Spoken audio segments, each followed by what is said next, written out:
Dans cette vidéo, nous allons commencer le dessin sur le logiciel de DAO SolidWorks.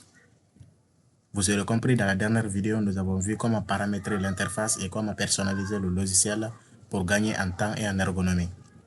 Il faut savoir que pour dessiner sur le logiciel de conception 3D et 2D SolidWorks, nous avons plusieurs outils à notre disposition. Nous avons des outils 2D et nous avons des outils 3D et d'autres outils aussi de dessin. Pour faire afficher un onglet ici, il suffit de faire un clic droit sur un nom. Par exemple, sur le nom esquisse, je fais clic droit, je viens dans l'onglet, je peux activer ou désactiver ce que je veux. Par exemple, les outils de tolérer, pour les activer, il suffit de cliquer sur le nom tolérer dans le menu onglet. Donc, si je clique dessus, automatiquement, nous voyons ici un nouveau onglet qui apparaît, qui est appelé tolérer. Donc, pour dessiner, c'est comme dans la vie réelle, nous avons besoin d'un plan ou d'une planche ou d'une feuille, et nous avons aussi besoin d'un crayon ou d'un outil de dessin. Donc c'est la même chose qui se passe ici, sauf que c'est numérique. Pour dessiner, nous avons besoin de choisir ces trois plans. La sélection de ces trois plans dépend du dessinateur, mais il faudrait, avec l'expérience, il faudrait choisir un plan qui nous fait gagner en temps et un plan qui nous permettra de dessiner une pièce de manière plus efficace. Nous verrons ceci quand nous allons commencer à dessiner en 3D. Donc, pour dessiner, j'ai choisi d'abord un plan parmi ces trois plans. Supposons que j'ai choisi le plan de face. Je clique sur le nom du plan. Ensuite, je clique sur esquisse. Le premier symbole qui est là, je clique sur esquisse. Nous verrons l'apparition d'un symbole qui est là en rouge. Cela me montre que le plan est prêt. Et il y a aussi ces symboles-là qui vont apparaître. Lui, ça nous permet d'annuler complètement le travail. C'est comme si on mettait la feuille dans la poubelle. Et lui, ça nous permet de confirmer le travail. Si j'ai déjà dessiné un dessin ici, je peux confirmer, sortir de l'esquisse pour pouvoir sélectionner un autre plan et dessiner encore. Le premier dessin sera toujours maintenu sur son plan individuel. Maintenant, j'ai déjà sélectionné le plan de face pour dessiner. Donc, je vais continuer. Ici, je vais prendre par exemple l'outil. On va commencer par l'outil ligne. Il faut savoir que l'outil ligne, il y a trois types de lignes. Il y a plusieurs types de lignes. Il y a trois grands types de lignes. Ici, nous avons la ligne de contour, la ligne de construction et la ligne par point millier. La ligne de contour, c'est la ligne qui nous permet de dessiner le contour d'une pièce ou d'un dessin. C'est la ligne qui nous permet de dessiner le contour d'un dessin. Vous avez remarqué que le logiciel SolidWorks est basé sur les principes du dessin technique. Donc la ligne de contour a une plus grande épaisseur et c'est en trait plein, tandis que la ligne de construction est en pointillé.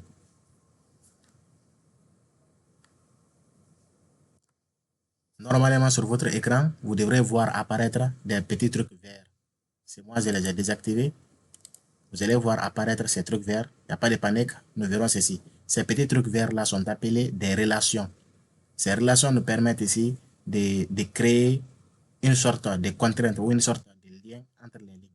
Par exemple, si je prends cette ligne par rapport à l'horizontale, à la verticale, je vois que la ligne là est parallèle à la verticale de l'écran. Donc, il y a ce qu'on appelle ici une relation de verticalité, tandis que l'autre là est horizontale. Les deux lignes là sont parallèles. La ligne qui se trouve là et celle qui se trouve ici, les deux lignes sont parallèles. Donc, nous voyons ici une relation de parallélisme.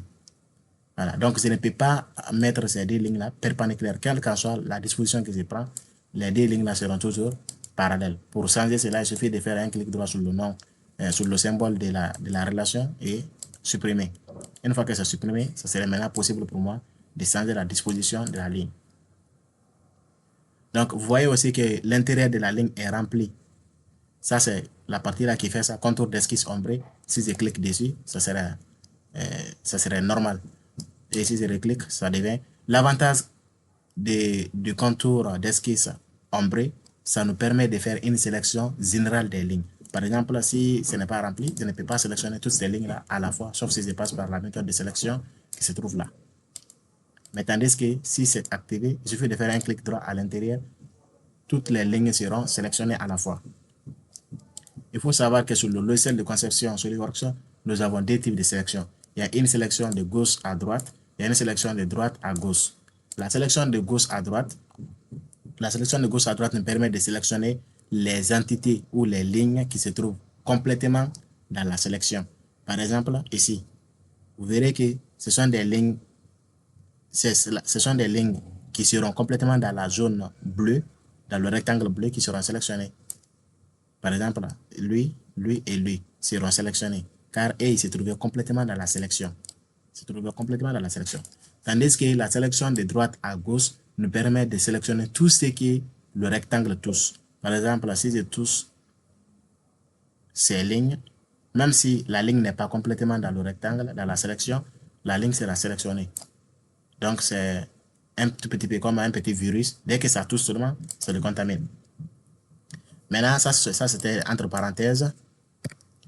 Maintenant, pour dessiner une ligne, vous avez remarqué, il suffit de pointer. Je pointe une première fois pour spécifier le premier point de départ de la ligne. Ensuite, je tire. Si vous avez suivi les paramétrages que j'avais fait dans la dernière vidéo, vous verrez qu'au fur et à mesure que vous tirez, vous voyez la valeur de la ligne apparaître. Vous pouvez saisir la valeur de la ligne ici. Par exemple, je peux saisir 500 mm au clavier. Je peux saisir 500 mm. En saisissant, il ne faut pas faire bouger la souris. Il faut que la souris soit intacte. 500 mm. Ensuite, je prends Entrée. Automatiquement, la ligne qui est là mesure 500 mm. Ou bien, si je peux aussi tracer la ligne simplement sans mettre de valeur, comme ça. Maintenant, pour confirmer le dessin, soit je prends échappe au clavier, automatiquement la ligne sera confirmée, la ligne est déjà dessinée et coupée, ou je double-clique. Je clique ici, je clique une fois, ensuite je double-clique. Je reprends. Voilà, pour dessiner par exemple un triangle, je fais ça, je clique une fois, ici je clique, automatiquement ça coupe par lui-même parce qu'il sait que le logiciel sait qu'il a rencontré un point ici. Mais si je clique juste sur une ligne, comme ça, là il n'y a pas de point, donc le logiciel va penser toujours que je vais faire un autre dessin de l'autre côté. Donc pour confirmer, il suffit seulement de double-cliquer ou cliquer sur échappe. Donc c'est tout ce qui concerne la ligne de contour. Supprime tout ceci. Pour supprimer, il suffit de sélectionner et cliquer sur supprimer sur le clavier ou delete. Dans la ligne de construction, les lignes ont les mêmes principes de dessin. La ligne de construction aussi a les mêmes principes de dessin que la ligne de contour. Sauf que la ligne de construction n'apparaît pas en 3D. Ça ne permet pas d'avoir des pièces en 3 dimensions. Par exemple, si je dessine un dessin ici, je dessine par exemple un rectangle ici. Le rectangle peut me permettre d'obtenir ici une pièce prismatique. Tandis que lui, je ne peux pas faire une extrusion ici pour avoir un corps volumique. Lui, il ne peut être utilisé que pour avoir la symétrie, pour permettre de faire la symétrie des lignes de construction, de servir de trajectoire, de direction, etc. Mais ça ne permet pas d'avoir des pièces en 3 dimensions. Maintenant, la ligne point milieu, c'est le même principe de dessin que les autres lignes, sauf que lui, le dessin commence par le centre. C'est par le centre de la ligne. Voilà. Je double-clique pour confirmer. Je reviens de choisir la ligne point milieu. Ensuite, je trace. Donc, je viens point milieu, je trace. Donc, c'est très très pratique pour faire, pour dessiner certains esquisses complexes. Mais il faut savoir, dès que je prends l'outil ligne et que je vais dessiner une ligne, il y a des propriétés qui apparaissent ici. Je n'ai pas voulu parler de ces propriétés à l'entrée, pour juste vous initier d'abord au dessin. Mais il faut savoir que dès que je prends une commande ici, on appelle ici l'arbre de conception. Mais dès que je prends une commande ici, l'arbre de conception se transforme, c'est ici l'arbre de conception. Mais si on vient ici, ça devient gestionnaire des propriétés. Donc ça me permet de gérer la commande en question. Par exemple ici, j'ai déjà sélectionné l'outil ligne. Pour dessiner une ligne, j'ai plusieurs possibilités. Si je peux dire au logiciel, la ligne que je vais tracer là, je veux que ça soit purement horizontale. Donc quelle qu'en soit la direction de la souris, il faut maintenir la ligne horizontale. Donc si je sélectionne horizontale ici, je clique. Quelle qu'en soit la direction de la souris, la ligne sera toujours horizontale. Voilà.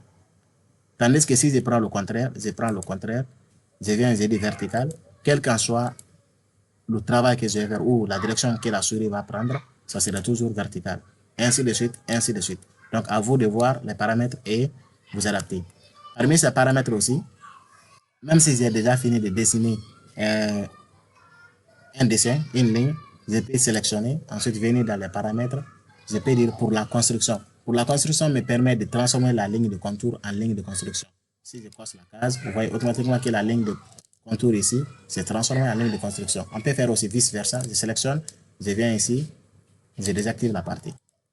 Tandis que si j'ai des longueurs infinies, ça va projeter la ligne à l'infini. On ne verra pas les deux extrémités de la ligne.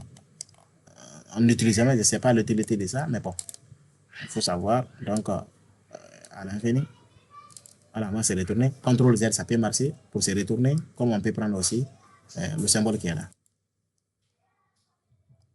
Donc, ce qui concerne les lignes, on a vu en quelque sorte tout ce qui concerne les lignes. Maintenant, nous allons voir les relations, les trucs verts là. À quoi ça sert les relations exactement? Les relations nous permettent de créer des liens entre les entités, entre les esquisses. Par exemple, supposons que j'ai une ligne ici, j'ai une autre ligne tracée ici, et j'ai une autre. Maintenant, comme sur AutoCAD, si j'avais déjà utilisé l'outil ligne, si je vais rappeler l'outil ligne, il suffit de cliquer sur Entrée, l'outil ligne sera toujours rappelé. Donc, j'ai une autre ligne ici. Donc, je prends échappe pour confirmer. Maintenant, pour utiliser les relations, comment on fait? Je clique, je déballe ici, c'est écrit ici, ajouter des relations, ou je clique sur la ligne en question. Je clique sur la ligne, ensuite je maintiens un contrôle, je clique sur la deuxième ligne. C'est-à-dire les lignes que je vais mettre en relation, je clique sur la première ligne, je maintiens la touche contrôle, je clique sur la deuxième ligne. Ou bien, je viens ici, je déballe la partie, je dis ajouter des relations. Après, je sélectionne maintenant les deux lignes en question. Maintenant, les relations, il y a plusieurs types de relations. Pour gagner en performance, SolidWorks n'affiche pas toutes les relations. Quand tu sélectionnes des lignes, il te montre juste des relations possibles entre ces deux lignes. Il te fait afficher ces relations possibles ici. Par exemple, les deux lignes que j'ai sélectionnées, il est possible pour le logiciel de mettre ces deux lignes en horizontal, en vertical, en collinéaire, en perpendiculaire, en parallélisme. Il peut mettre ces deux lignes-là perpendiculaires. Par exemple, si je prends perpendiculaire, vous voyez ce qui se passe. Il a automatiquement mis ces deux lignes en perpendicularité. Donc, quel qu'en soit maintenant ce que j'ai fait, ces deux lignes seront toujours perpendiculaires. Mais puisqu'on n'a pas spécifié la hauteur ici et la longueur ici, donc on peut toujours modifier la distance, la longueur et la hauteur. Mais en tout cas, la ligne ne sera pas, les deux lignes ne peuvent pas être ici parallèles. Maintenant, pour pouvoir modifier la relation qui est là, par exemple, si j'ai dit, déjà la ligne ici a une relation de perpendicularité, si je veux que les deux lignes là soient parallèles, par exemple, je vais faire exprès, je sélectionne les deux lignes, je dis parallélisme, regardez ce qui va se passer. Automatiquement, on me dit ici sur contrainte. On me dit ici sur contrainte. Pourquoi? Parce que la ligne est déjà perpendiculaire, on veut encore forcer les lignes à être parallèles. Donc, les deux contraintes qui sont là, c'est impossible pour le logiciel de traiter. Donc, si, par exemple, nous avons un dessin complexe qu'on n'arrive pas à voir quelle est la solution à faire, qu'est-ce que vous faites? Vous cliquez ici sur contrainte, vous dites au logiciel d'analyser la situation. Le logiciel va analyser la situation et va vous proposer des solutions. Par exemple ici, dans tout ça, il m'a proposé qu'une solution. La seule solution, c'est quoi? C'est de supprimer la relation de parallélisme. Si je suis d'accord avec ça, j'ai dit OK, accepter. Automatiquement, le logiciel va supprimer la relation de parallélisme et maintenir la relation de perpendicularité qui était là. Ou bien, vous-même, vous pouvez analyser par vos propres analyses et supprimer la relation qui cause la surcontrainte. Donc, dans la prochaine vidéo, nous allons voir des exos sur les outils que nous venons de voir sur l'outil ligne. Et nous verrons la cotation, les différents types de cotation et principalement la cotation intelligente.